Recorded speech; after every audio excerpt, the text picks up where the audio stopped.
Okay, hello, welcome to episode 444 of the Self-Help Podcast with me, Ed Lamb, and my good pal, Sean Rawford. How you doing, Sean? I'm very good. Haven't blown away yet. But No. If you hear noises like a cow being tortured, it's the wind coming through the front door gap. It's like it's making a really noise. Yeah, well, I'll quickly slide. If you're watching on YouTube, because we put these on YouTube now when we record. I mean, it's not an especially exciting view out the window, but every now and again, a load of leaves will bash up against the window. So yeah, hopefully that's all that comes through. We've got a lot of trees like immediately to my left. So yeah, fingers crossed, mate, we'll be all right. But yeah, I mean, we're only just getting through the last, in terms of clearing all the debris from Storm Arwen a couple of weeks ago. Not even that, a week and a half ago, aren't we? Yeah. And are we going to have a whole load more to do tomorrow? Yeah. Well, I know we recorded in person last week, as I was saying before, as regular listeners will know. And on the ride back from your house, I had to chuck my bike over at least 4 trees that were blocking the kind of trails of Wirral that I use to kind of avoid the roads. So yeah, it's a good time. There's a lot of firewood going around, like you said, or it will be once it's dried out properly. Yeah. Good time to be a contractor with the council, isn't it? When in charge of clearing roads. What are we talking about today, Sean? What's the title? We're talking about intolerance and kind of snappiness. Yeah. I cover quite a few different areas, and I've got 3 cases at the moment where people have lost the plot in the workplace and have been squaring up to each other. And just generally, I'm aware of just listening to people. If you sit in canteens and stuff like that, and you listen to people talk to each other, the tone of voice seems to have changed. People are now kind of short fused, snappy, intolerant. And whereas there was what people were calling banter, a year ago, now people haven't got any goodwill left. It's like people have run out. The bit that concerns me about that is we're entering Christmas, and Christmas becomes divorce season for January. And it's like, if people are already like, if we don't do something about moderating it, then there's going to be a bigger divorce season in January. Yeah. All right, we'll come on to that in a sec. A quick mention then of the website, livingthepresent.co.uk, for all the show notes and links and all previous episodes there, and Sean's blog post for the week. And yeah, you can sign up. If you put your email address in the box, we'll send you weekly alerts for the show, and you can get some free meditation files as well, which you might need. Because we're heading into, or we're in that most wonderful time of the year. So which is like, excitement is starting to reach fever pitch in my house with 2 little boys that are kind of getting excited, 7 and 9, and peak Christmas vibes going on in my house the next year or 2, when it's really going to be things are going to be at their most exciting for them. But I do have a slight sense that as Cooper the dog comes into shot, apology if he if he starts yapping. There he is. Christmas is a funny one because it is the most wonderful time of the year, or it can be, should be. But we spend 3 or 4 weeks in a mad rush, stressing about getting presents and getting things ready so that we can enjoy 1 or 2 days of peace and harmony at the end of it all. So is it worth it? What do you reckon? Well, not the way it is at the moment. And the bit, it's like layer on layer, as all the COVID stuff is leading up to this kind of what I see as the short fuse bit. But we've now got this new variant, which means that people are now stressing about, will they actually be able to have the Christmas that they planned? Because I know people that will want to go abroad, have already planned to go abroad, and I know that some of the countries that they're wanting to go to will be shutting down, so that people won't be able to go and do what they want, which put another layer on it as well. Yeah, strange times on planet Earth. Big time. It's not a massive surprise maybe that things were going to get a bit crazy around winter. And here we are. But like generally, then talk a bit about like short fuses running short and all that, and tempers flaring a little bit in the world that you inhabit and in the workplace initially. I think that the thing is, whereas people seemed able to cut each other a bit of slack, that's gone. That's where it's shortening up. And I was surprised when I did have a couple who were quite respectable people squaring up to each other. And they'd lost it. They'd lost the plot, and kind of full on aggression. But I don't see that as uncommon. I see it happening with people in shops talking to the shopkeepers, the shop workers. I see it in health, with people getting angry with the staff and the doctors because they can't get what they want and they can't get it now. It's like our fuses are getting shorter and shorter, and it happens in families, it happens in businesses, it happens in things like health. But it's something that we have to be very, very aware of. It's like you have to make sure that your empathy is engaged before you engage your mouth. It's important that you don't just say what you think. You say what is appropriate, and within appropriate is the way that you say it, because that kind of accent and the way that you say something can give you more meaning than the words.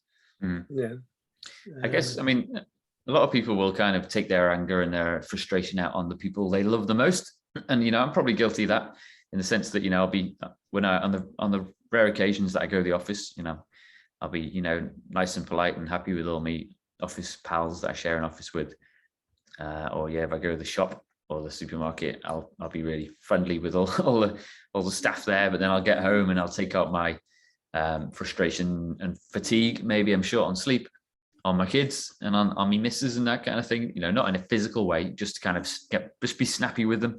So I've been really nice all day, and then I get home and I'm kind of snappy with the people that I care about the most. So I'm hoping that doesn't sound like too unusual a thing. So why do we? I guess in a weird kind of way, it's a sign of love and affection, that I kind of you kind of take it out on the people you love the most. Maybe we can slant it so it's a good thing.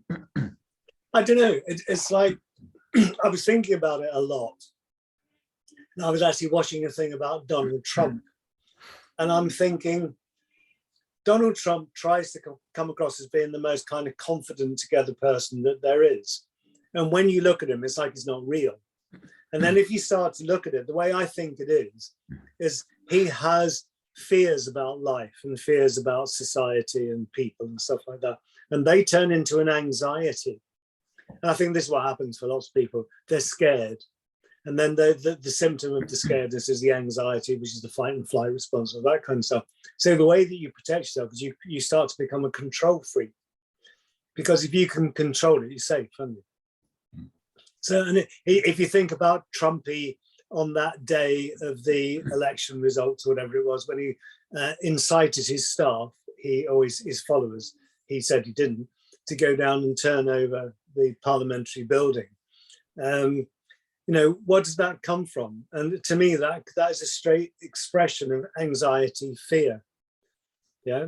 So I've got this thing, this theory I'm developing, which is like fear, anxiety, control, intolerance disorder, because I see it going in that sequence.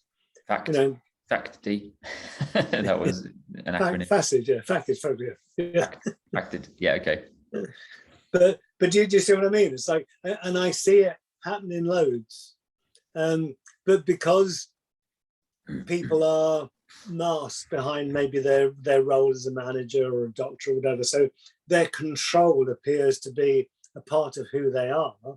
Actually, the control mechanism is a part of their fear, and they're trying to keep themselves safe by being controlling. Right. Yeah. Yeah.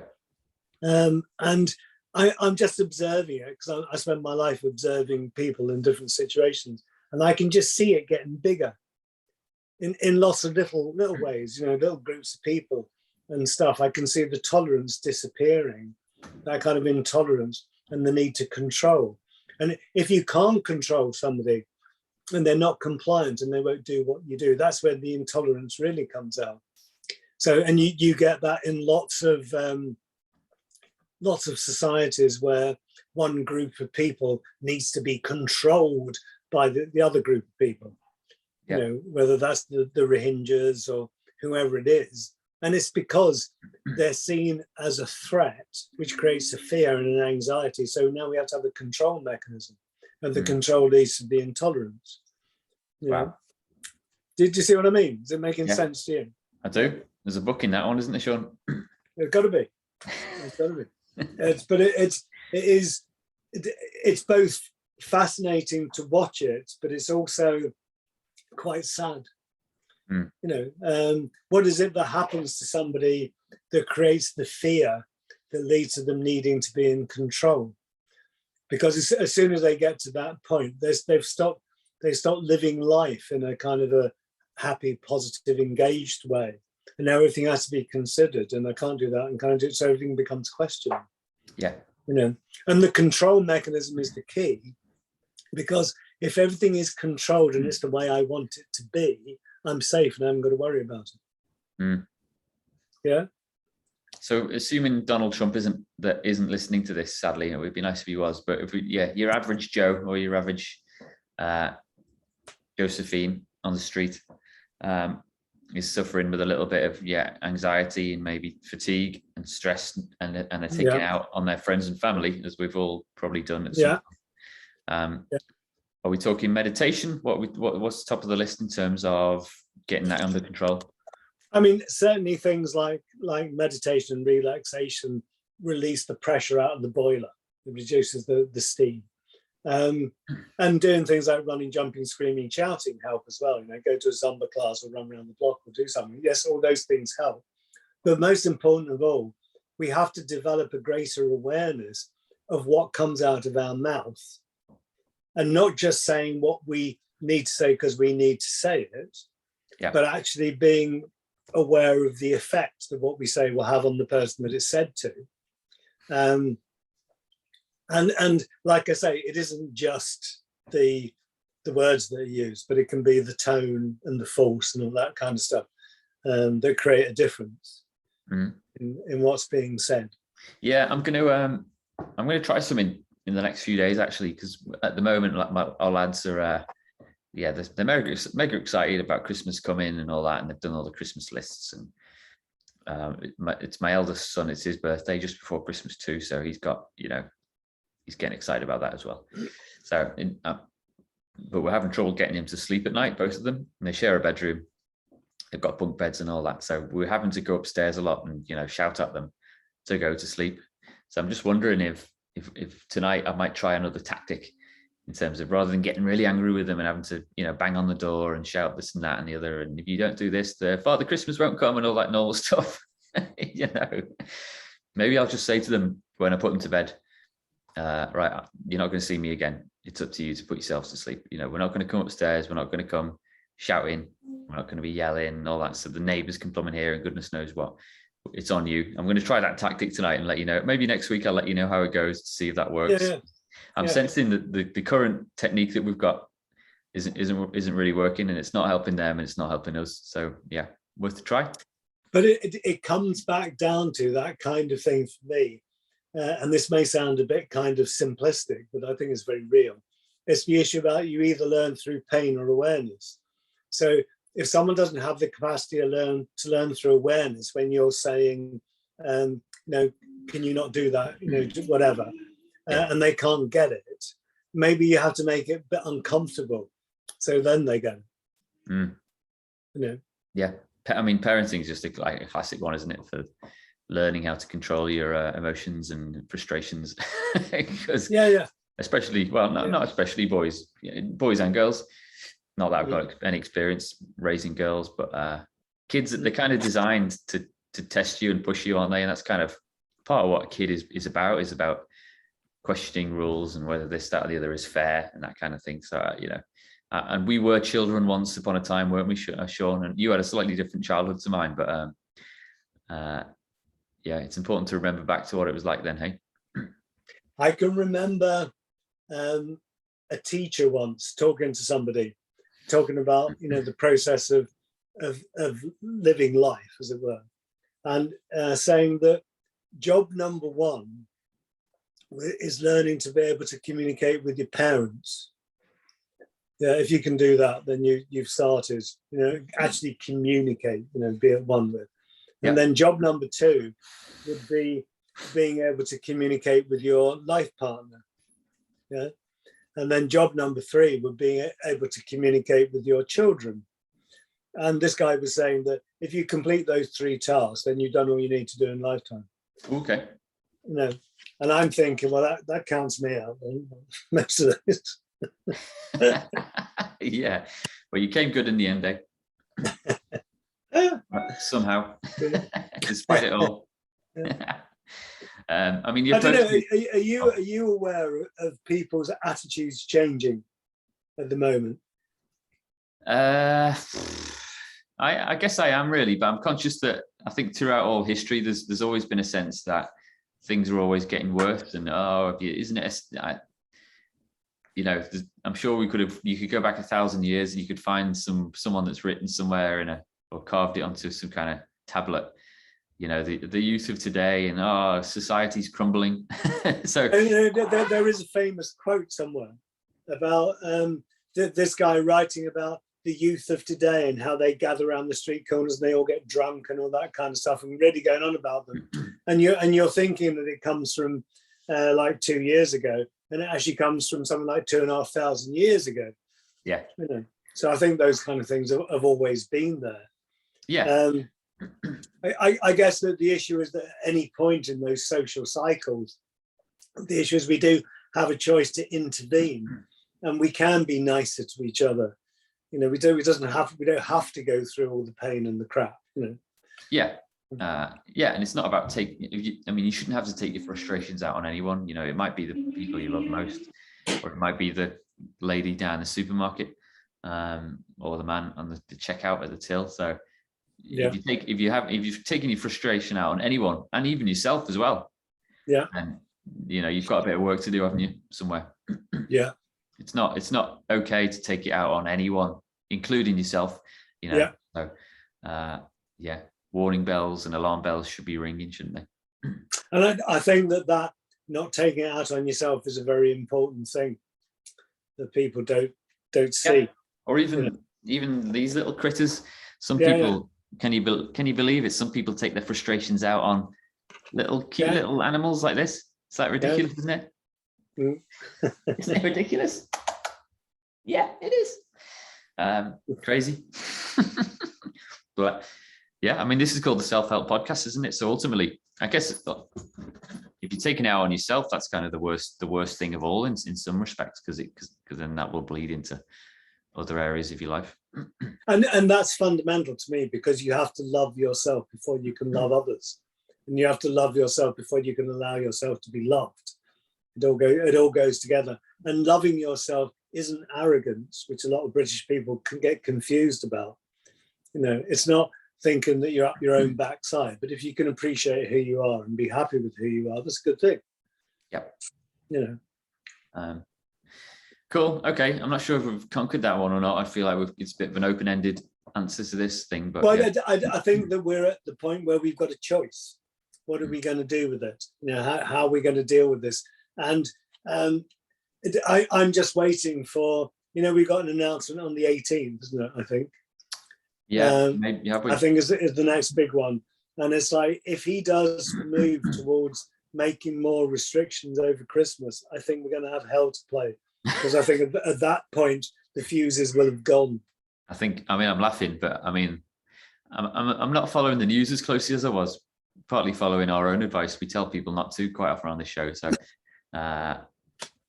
my problem in life is I have to stay informed, because people talk to me about it. I have to sort of be on it. Yeah.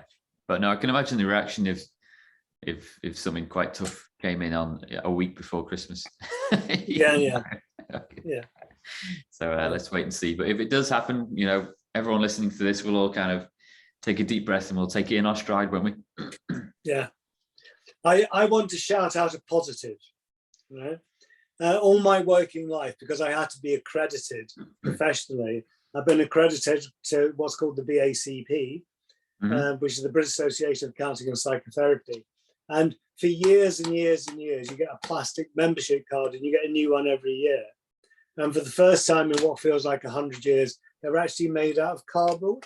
Oh, okay, very good. Getting there. And I'm thinking, isn't that good? Because I'm thinking, God knows how many hundred thousands of people have these cards.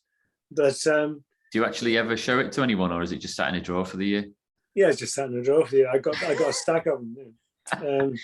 I mean, yeah, what's next? Maybe it could be an app. It could be a simple app on your phone, or an email. I mean, an email. They're getting there. There's progress, though. All hats off to them. It's pretty good. Yeah. I was really impressed with that, because it's quite substantial and solid, but it's actually a piece of cardboard. Piece of cardboard. Is it laminated? It can't be recycled if it's laminated. No, it's not laminated either.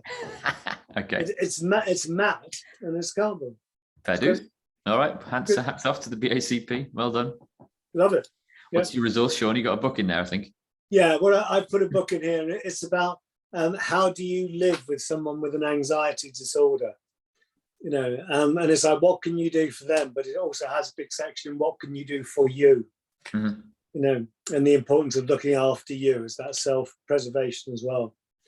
You know. Wicked. All right, mine's the kind of a physical action, because my eldest lad, William, actually, you can tell he struggles a little bit with his, not with anger as such, but he's got a shorter fuse than his brother.